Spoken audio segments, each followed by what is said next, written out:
Hello friends, welcome back to Pink's Kitchen Tamil. இன்னைக்கு நம்ம தயிர் சாதம் ஹோட்டல் ஸ்டைல்ல எப்படி செய்யறதுன்னு தான் பார்க்க போறோம். இது ரொம்ப ஈஸியான ரெசிபி, அதே நேரத்துல ரொம்ப டெலிஷியஸாவும் இருக்கும். சோ இந்த ரெசிபியை பார்க்கறதுக்கு முன்னாடி இதுக்கு தேவையான பொருட்கள் என்னென்னன்னு பார்த்துட்டு வந்துடலாம். ஒரு பேனை சூடு பண்ணிக்கோங்க. அதுல 1 டீஸ்பூன் எண்ணெய் சேர்த்துருங்க. எண்ணெய் நல்லா சூடானதும் 1 டீஸ்பூன் அளவுக்கு உளுத்தம் பருப்பு சேர்த்துக்கோங்க. இந்த உளுத்தம் பருப்பை மீடியம் ஃப்ளேமில் ஒரு 1 மினிட் நல்லா ஃப்ரை பண்ணுங்கள். நல்லா கோல்டன் ப்ரௌன் ஆகிற வரைக்கும் நல்லா ஃப்ரை பண்ணிக்கோங்க.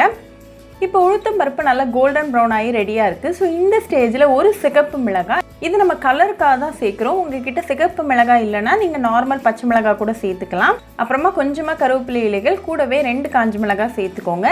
இதை லைட்டாக மிக்ஸ் பண்ணி விட்டுருங்க. அப்புறமா 1/4 டீஸ்பூன் அளவுக்கு பெருங்காயத்தூள் சேர்த்துட்டு நல்லா மிக்ஸ் பண்ணி விட்டுருங்க. இப்போ எல்லா இன்க்ரீடியன்ஸும் நல்லா மிக்ஸ் ஆகி நல்லா வாசனையாக இருக்குது. ஸோ இந்த ஸ்டேஜில் ஃப்ளேம் ஆஃப் பண்ணிவிட்டு இதை கம்ப்ளீட்டாக ஆற விட்டுருங்க. இது ஆறிட்டு இருக்கிற டைமில் நான் இன்னொரு பவுலில் 2 கப் அளவுக்கு சாதம் எடுத்திருக்கேன். இதை லைட்டாக மிக்ஸ் பண்ணி விட்டுருங்க. இது கூட 1 கப் அளவுக்கு தயிர் சேர்த்துக்கோங்க. நான் ஏற்கனவே வீட்டிலேயே எப்படி கட்டியான பர்ஃபெக்டான தயிர் பண்ணுறதுன்னு வீடியோ பண்ணியிருக்கேன். அந்த வீடியோவோட லிங்க் நான் டிஸ்கிரிப்ஷன் பாக்ஸில் கொடுக்குறேன், மறக்காமல் செக் பண்ணிக்கோங்க. தயிர் சாதம் ரெசிபிக்கு எப்போவுமே வீட்டில் செய்யக்கூடிய தயிர் யூஸ் பண்ணும்போது ரொம்ப டேஸ்ட் நல்லாயிருக்கும். ஸோ கண்டிப்பாக அதே மாதிரி செஞ்சு சேர்த்துக்கோங்க. கூட 1/2 டீஸ்பூன் உப்பு சேர்த்துட்டு நல்லா மிக்ஸ் பண்ணி விட்டுருங்க. நல்லா மிக்ஸ் பண்ணுங்கள். நம்ம சேர்த்துருக்கக்கூடிய தயிர் உப்பெல்லாம் எல்லா இடத்துலையும் நல்லா பரவுற மாதிரி நல்லா கலந்து விட்டுருங்க.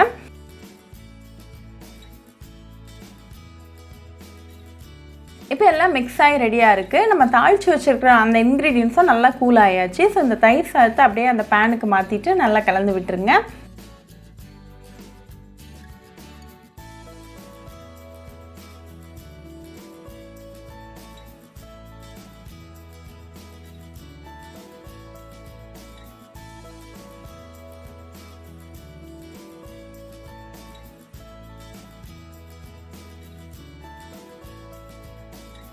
இப்போ எல்லாம் மிக்ஸ் ஆகி சுவையான தயிர் சாதம் ரெடியாக இருக்குது. இது ஃபைனலாக நம்ம கொஞ்சமாக கிரேப்ஸ், பொமக்ரானேட் வச்சு டெக்கரேட் பண்ணிக்கலாம்.